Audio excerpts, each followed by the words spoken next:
I never imagined my life would be turned upside down by a single conversation. But that's exactly what happened. It started when I was 25. My parents, the people who raised me, were everything to me. They were my rock, and I never once questioned where I came from.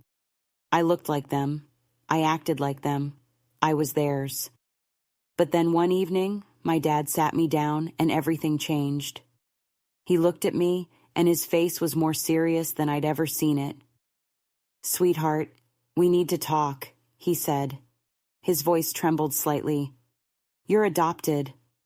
I felt like the ground was pulled out from beneath me. Adopted? But I was their daughter. I grew up with them. How could I not be? But he told me. He explained everything. My real mother had been young, poor, and couldn't care for me. She made the hardest choice of her life and gave me up. They took me in and raised me as their own. But the worst was yet to come. A few weeks later, a letter arrived. It was addressed to me, my name written in careful, flowing script. I knew immediately who it was from. It was from her, my real mother. "I'm sorry," it read. "I'm sorry for everything, for the life I couldn't give you. But I want you to know I've never stopped thinking about you. I love you.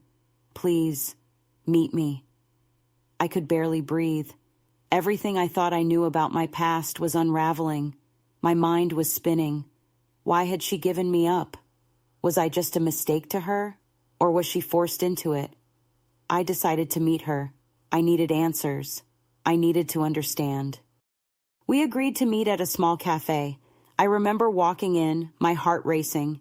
I didn't know what to expect. Would she look like me? Would she have any answers to the questions swirling in my mind? And then I saw her. She was sitting at a table by the window, looking older than I expected, her hair long and messy.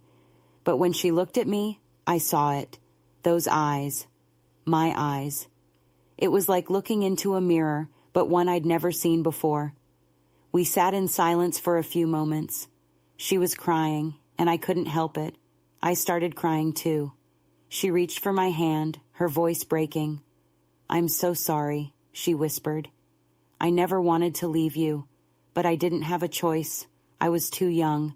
I couldn't care for you." I listened, shocked but not angry. The truth was starting to make sense. She wasn't someone who didn't care for me. She was someone who loved me too much to raise me in a life of hardship. She had made the hardest choice she could. "I thought I was giving you a chance at a better life," she said. "I thought you deserved more than I could give you." And she slowly pulled something from her bag, a small, worn box. It looked old, like it had been carried with her for years. She handed it to me, her hands shaking as she placed it in my lap. "Please, take this," she said softly. "I've kept it for you. It's all I could give you."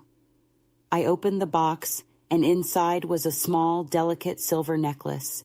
The pendant was heart-shaped, simple but beautiful. I felt the tears well up in my eyes again as I traced my fingers over it. I had never seen anything like it. "I had this made for you when you were born," she said, her voice barely above a whisper. "I couldn't be there for you, but I wanted you to know I was your mother. I wanted you to have something from me." We sat there in silence, just holding hands, letting the weight of everything sink in. And for the first time, I felt a sense of peace, not just with her, but with myself. She wasn't the villain in my story. She wasn't the one who abandoned me. She was someone who loved me enough to let me go, to give me a life I could never have had with her. The years of wondering, of feeling abandoned, all faded away. Because in that moment, I realized the truth wasn't about what I didn't have. It was about what I had now, the chance to build something new with the woman who had always been my mother, even if we hadn't known each other until now. She reached across the table and took my hand. "I'm so sorry for everything, but I'm here now, and I want to make up for lost time." I didn't know what the future held. I didn't know how everything would unfold, but I knew one thing. She was my mother, and now I was ready to be her daughter.